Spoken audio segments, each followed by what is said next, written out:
Dr. Nadia. Selamat sore Bapak Ibu, saudara-saudara, sebangsa dan setanah air. Assalamualaikum warahmatullahi wabarakatuh. Salam sejahtera bagi kita semua. Om Santi, Santi Om, Namo Buddhaya, salam kebajikan. Pada kesempatan ini, saya Dedi Permadi, juru bicara Kementerian Komunikasi dan Informatika, mewakili pemerintah Indonesia, ingin menyampaikan dan menegaskan beberapa keputusan pemerintah pusat dan kebijakan terkini terkait implementasi PPKM darurat. Kami tegaskan bahwa Bapak Presiden Republik Indonesia, Bapak Joko Widodo, sebagai kepala negara, kepala pemerintahan, panglima tertinggi, telah dan sedang memimpin langsung penanganan pandemi COVID-19 sejak hari pertama, sejak WHO mengumumkan kasus virus ini di akhir Desember 2018. Sekarang, Presiden langsung memimpin upaya peningkatan kapasitas respon kesehatan, penambahan anggaran respon pandemi, dan menetapkan PPKM darurat sebagai upaya menyelamatkan nyawa masyarakat Indonesia. Koordinator PPKM darurat, Menteri Koordinator Bidang Maritim dan Investasi, mengatur manajemen lapangan dan bersama para menteri anggota kabinet melapor secara intens kepada Presiden untuk setiap perkembangan yang terjadi. Jadi Bapak Ibu, yakinlah negara hadir dalam menghadapi lonjakan kasus COVID-19 ini. Dan yang perlu dicatat, Bapak Presiden memimpin langsung kebijakan ini. Bapak Ibu sebangsa dan setanah air, menjawab isu tentang perjalanan internasional, perlu Bapak Ibu ketahui bahwa WHO tidak pernah menginstruksikan penutupan perbatasan. Seruan WHO adalah bahwa selama pandemi COVID-19, perjalanan internasional harus selalu diprioritaskan untuk sektor-sektor sebagai berikut. Pertama, keadaan darurat dan tindakan kemanusiaan.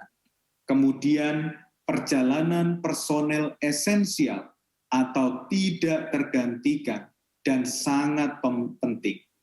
Pemulangan warga negara dan transportasi kargo untuk persediaan penting seperti makanan, obat-obatan, dan bahan bakar. WHO menyarankan bahwa dalam kebijakan perjalanan internasional, langkah-langkah mitigasi risiko diterapkan dengan sangat ketat dengan tujuan untuk mengurangi penularan COVID-19 di sektor perjalanan. Langkah tersebut harus didasarkan pada penilaian risiko menyeluruh yang dilakukan secara sistematis dan rutin. Namun, ditegaskan juga oleh WHO bahwa kebijakan tersebut tidak perlu mengganggu lalu lintas internasional. Negara anggota WHO seperti Indonesia dapat melakukan penilaian risiko sendiri melalui pendekatan berbagai metode yang ada, termasuk pemberlakuan deklarasi kesehatan atau tes COVID-19 yang dicatat dalam IHEC maupun Peduli Lindungi. WHO mewanti-wanti bahwa pelaku perjalanan internasional tidak boleh dianggap sebagai tersangka utama penyebar COVID-19. Dalam dokumen-dokumen WHO selalu diingatkan bahwa kesejahteraan masyarakat secara menyeluruh harus menjadi pertimbangan terdepan saat memutuskan dan menerapkan langkah-langkah terkait perjalanan internasional. Oleh karena itu, Bapak Ibu, dalam konteks Indonesia, pemerintah menerapkan masa karantina dan bukti vaksinasi lengkap sebagai salah satu prasyarat perjalanan internasional memasuki Indonesia. Sebagaimana sudah diatur oleh surat edaran Satgas terbaru atau Addendum SE Satgas COVID-19 tentang prokes perjalanan internasional, warga Indonesia yang melakukan perjalanan ke luar negeri pun masih ada. Dengan syarat yang sama, harus dalam keadaan sehat, terbukti negatif COVID-19, dan mengikuti aturan negara tujuan. Kami harap informasi ini dapat memperjelas perihal kedatangan dan kepergian warga negara asing maupun warga negara Indonesia. Bapak, Ibu, saudara-saudara sebangsa setanah air, hari ini Koordinator PPKM Darurat, Menko Bidang Maritim dan Investasi, telah mengadakan rakor pengaturan kerja di kantor atau WFO dalam sektor esensial dan kritikal bersama para menteri, gubernur, kapolda, dan pangdam se-Jawa dan Bali untuk mencermati masukan dan memantau perkembangan di lapangan. Hal ini dilakukan sebagai upaya agar penegakan aturan dilakukan lebih konsisten sesuai dengan ketentuan WHO dan WFH.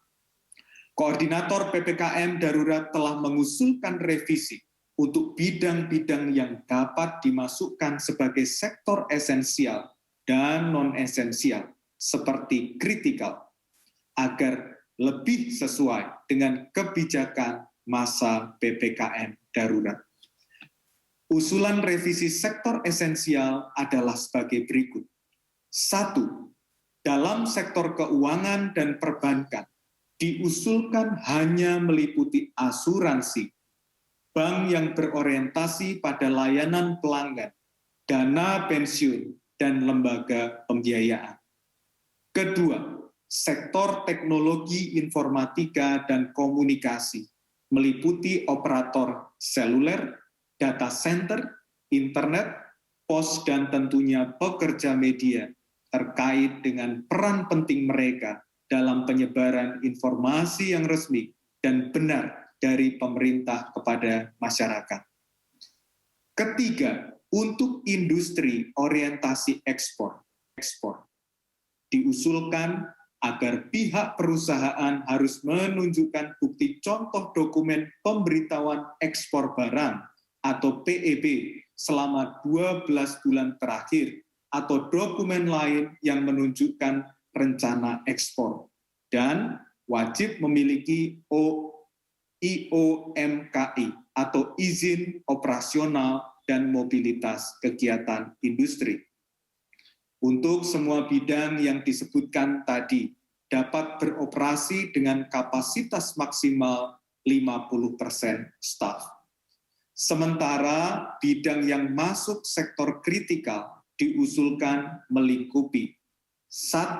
Kesehatan, 2. Keamanan dan ketertiban masyarakat, 3. Energi, 4. Logistik, transportasi, dan distribusi terutama untuk kebutuhan pokok masyarakat, 5. Makanan dan minuman dan penunjangnya termasuk untuk ternak atau hewan peliharaan, 6.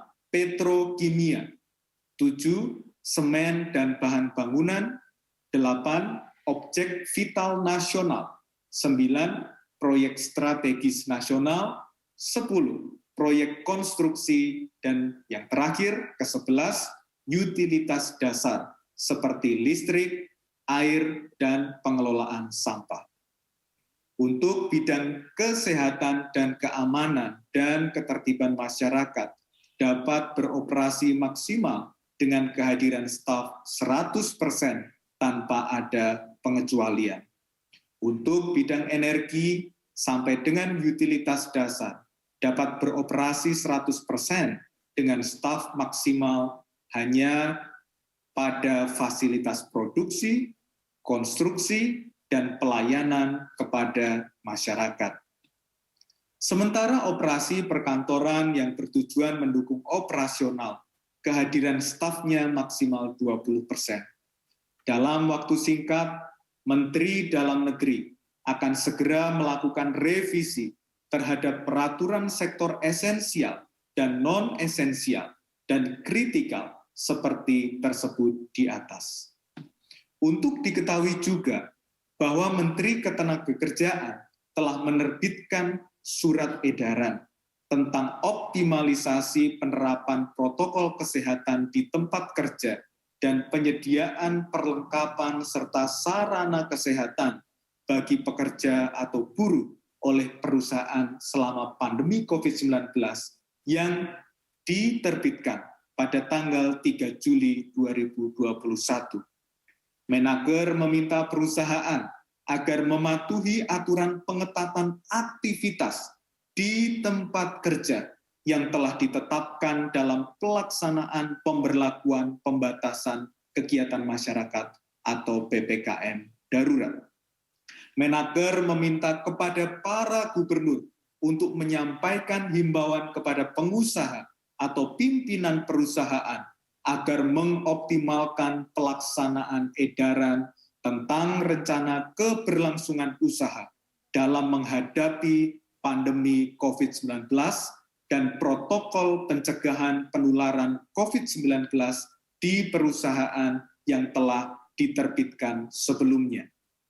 Bagi para pimpinan perusahaan, rencana keberlangsungan bisnis hanya efektif apabila diterapkan.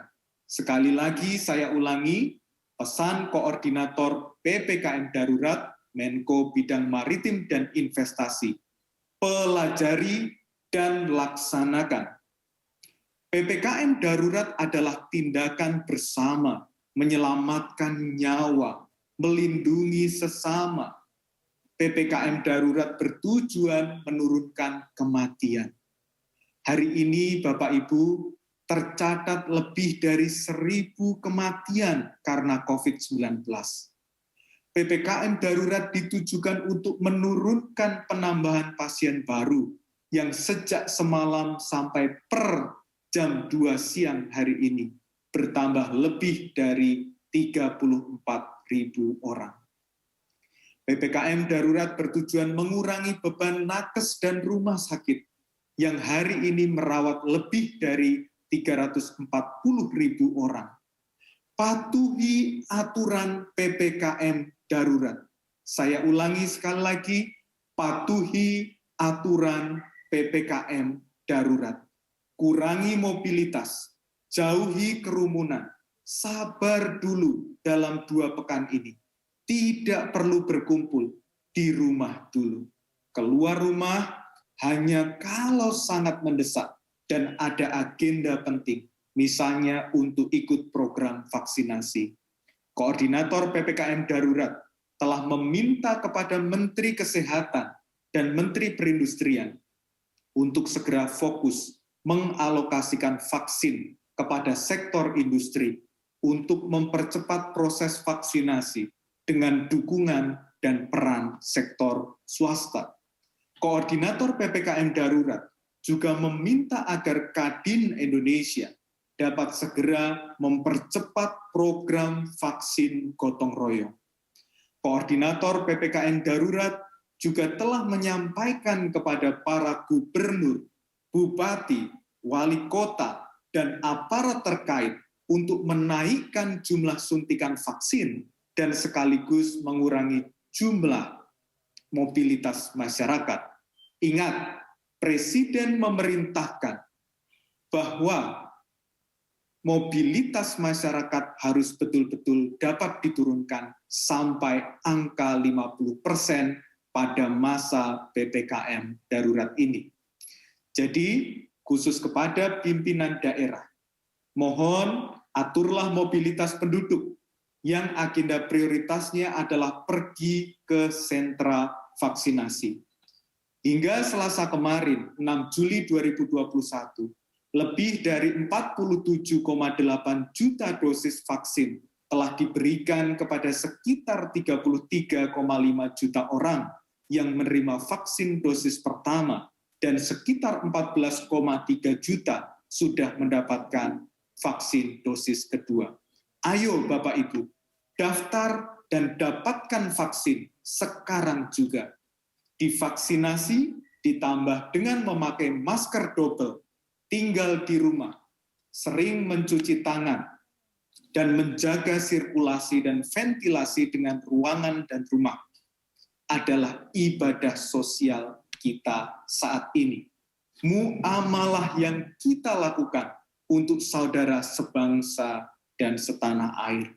Karena terlalu banyak kisah duka yang kita dengar hari ini, dan duka mereka adalah duka kita. Mari tetap bersatu melawan COVID-19. Semoga Tuhan melindungi dan memberkati seluruh bangsa Indonesia. Salam sehat bagi kita semua. Assalamualaikum warahmatullahi wabarakatuh.